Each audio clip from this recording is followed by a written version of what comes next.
Hello, hello, welcome to a Volo's Monster episode of How to Play D&D, the explainer podcast with one experienced dungeon master and one failed scriptwriter to discuss D&D topics. My name is Kinsey, and I'm proud to say my guest for the entirety of this series is none other than Abby from Tabletop Curiosities. Hello, Abby.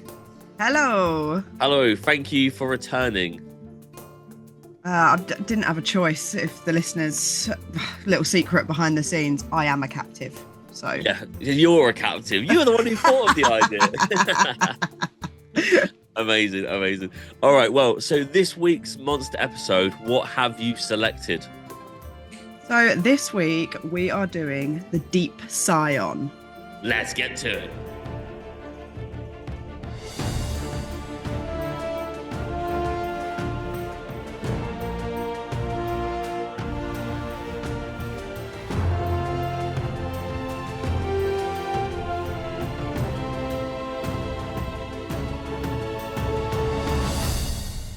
Okay, so today's episode is on the Deep Scion. If Davy Jones' son was really into body modification.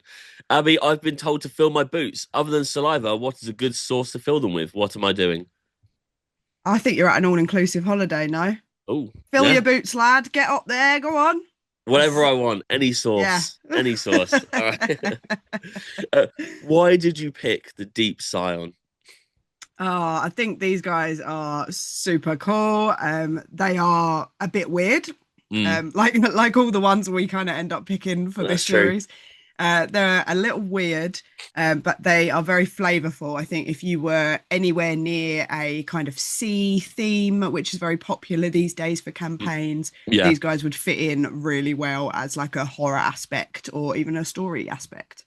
They're really good, aren't they? Because they are actually a terrifying creature. Like they are something from a horror film. But they're kind of, and we'll get into the stats next, but just briefly, their stats kind of make it work quite nicely that if you were DMing it, you could put this horrible thing in for kind of like storytelling, and then actually they realize when they're fighting it, it's not the worst thing to fight. It's not the hardest thing to fight.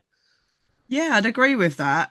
Like probably the first initial sighting of them would be oh my goodness, this is really terrifying. They've kind of got that like Demogorgon, Stranger Things Demogorgon mouth opening creepy thing, and then they have like tentacles coming off their head with extra little mouths on the end, which is, terrifying. It does feel like, it does feel like someone has gone, what's scary in the sea? Put that on a humanoid, and that's what they've gone for. Do you know what I mean? I do think, going back to what I just said then, I do think it's really good for kind of like storytelling. People get into it, they go, oh, actually we can fight this thing, and then a couple of levels down the line it's like nothing to them, and I think that's really good for the players to kind of look back on, like, oh god, we're fighting 4 of these at a time now, whereas only a couple of levels ago when we first come across it was scary, just the description. Yeah, definitely. Like a few sessions into the campaign, once you've leveled up and stuff, you'd just be kicking these guys off the side of the boat, really. Yeah. Yeah. All right. So what kind of stats does a Deep Scion have? So it's a shape changer, which I think is really important, like you were saying, for that storytelling side of things. You're likely to have that come up in a narrative situation, but maybe a combat as well, where they're going to move in and out of a humanoid and a humanoid but scary face. Guys. So I think that's really part of the lore with these guys, that they've got that shape change and they will infiltrate the societies and try and maybe spy for their underwater lords and things like that, and kind of have that really roguish shape changing kind of vibe. But then other than that, we're talking quite low AC. I mean, you pretty much a level 3 character could hit this every turn. The hit points aren't that massive either.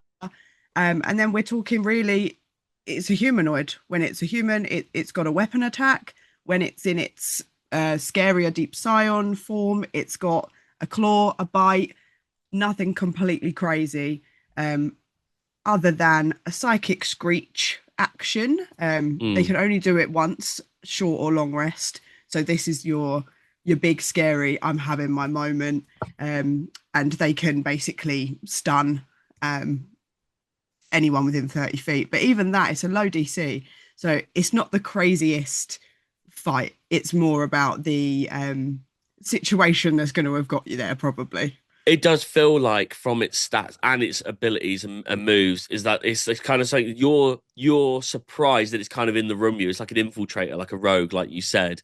It feels like a really good kind of like spy piece to use that maybe like I mean we'll go on to this in the next question, I suppose, but it feels like a piece where it is described scary. If you've seen it, it looks scary. You don't know if it could be in the room with you. It's a bit like the Kree from like, the whole Avengers kind of universe, Marvel universe, of like there could be anyone.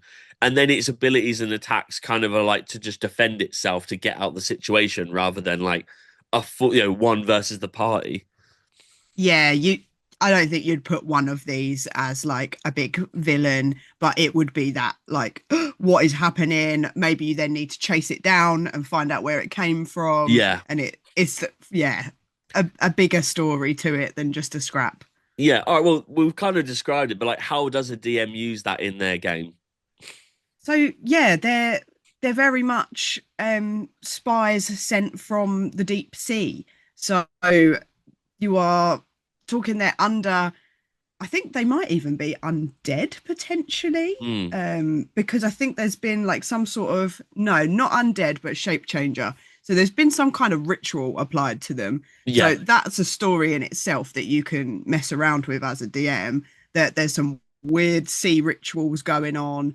Humans are disappearing. Sailors are drowning unexpectedly and at rapid rates. And what's going on? And Hmm. then perhaps at some point after some investigation, that human doesn't look quite right. Hold on a Yeah. minute. Is that Gills? And it's that Yeah. moment of like figuring it all out. And Volo kind of explains in the book that they have removed all of their like humanity as Right. well. So Yeah. they are now just a shell able to look like a human, but inside they are just stripped of emotions and just savage fish Serving a killers. lord or some kind. Indeed, yeah. Yeah, I think like, I've not used one, and the next question, as always, will be kind of have you used it and how. But I do feel like, other than the kind of like espionage side of it, there'd be a really good kind of NPC to you. A bit like obviously with the Fallout series out at the moment, so people are probably on the money for it. If like ghouls can be literal ghouls, Yeah. or if they're kind of mid change, then they've got some kind of like role to play. It might be something that you come across and go, "Well, I know these are bad," and then actually it turns out it'd be really good in a session that it's actually an NPC who's quite not, changed over fully, and you can use that in a game as like a grey area NPC. Yeah, definitely. That sort of moment of like, has it become a monster or not? Because they can Yeah, still look completely human. So yeah, yeah, it'll yeah. mess with the party's minds a little bit. All right, then. So, how have you used this creature in one of your sessions before, or played in a session with it, and how did you do that? So yeah, I have used them, but really I didn't look into them as much as I have now. So a bit of a wasted opportunity because there wasn't any of that scary surprise moment. Right. Yeah. That they came out of the sea, opened up their mouth flaps, and tried to get on the get on Yeah. the Yeah. boat Yeah. that they were on. It was a good scrap to have like I think there was probably six of them, something like that, surrounding the boat, trying to get on the boat, and just an on the way to somewhere Yeah. encounter. They're in a little bunch. They're still quite a challenging fight, that can be quite annoying. But yeah, I wish that I'd kept the hook of where did these even come from? Like what are these? Do you know But what? I feel like that's another thing we haven't really covered on in any of the sessions that us two have done together, really, or just the monster season previous, is the fact that not everything needs a backstory or a storyline for it to carry. Like it's D&D. You will come across things that literally just want to fight you. Do you know? It's a bit yeah, like Pokemon. There'll be things that just appear in the grass. They want to have a ruck. Doesn't mean they're a legendary kind of thing you need to capture that changes the world. Like it can be just a combat experience. absolutely. For me, it's perfect example of the Pokemon long grass. Yeah, yeah. Because I love a random encounter. Like if I think the session's getting a little bit stale or we need like a little spike of excitement, a small little combat on the way to somewhere can be a lot of fun. And yeah, you 100%. don't always need to go into the whole lore of it No, either. exactly. Yeah, it's good to like for us to do, if people like people listening, it's good for us to explain how you could use them on all that the way we'd throw it. Now we've got hindsight, but it doesn't mean that that's the case every time. Like, you will come across goblins with no names. Do you know what I For mean? It's sure. not like they They're need all a backstory. bobbling. Yeah, they're all bobbling, so it's fine. Yeah, even the ones we actually care about. So, Yeah. all right then. So, quite a quick episode. As all, we haven't actually explained this before, but this new season does have like a thumbnail with the creature in it. So, if people want to know what they look like, look at the thumbnail to the episode and you'll see exactly what it is without us having to describe it poorly, or on my side describing it poorly. So I'll probably still do that. So yeah, it's fine. Yeah, that's right. I will never look at that thumbnail myself, so I'll just guess. All right. So as always, do you have a quote from Volo describing this creature to lead us out? we do. Volo went on about this one quite a bit. Okay. He says, if you meet a human and there's something fishy about them, they might be a Deep Scion, or a crook, or just a fishmonger. Sometimes fish stink is just fish stink. Beautiful. I'm such a wordsmith. Oh, Right. Yeah. All right then. Well, today's adventure is sadly coming to a close. We're back in next week with a topic. At what point is it too much jam? And as always, thank you for tuning in. And if you'd like joining on the D&D action, then please follow us on Instagram at HousePlayDND. Check out the link in our bio to join our Discord server. And also check out Black Mark Clo on Instagram for cool D&D clothing. Abby, what do you do? Where can we find you? I'm a dice maker. You can find me at tabletop.curiosities on Etsy, TikTok, Instagram. I've been Connor Kinsey. I've been Abby. Good day.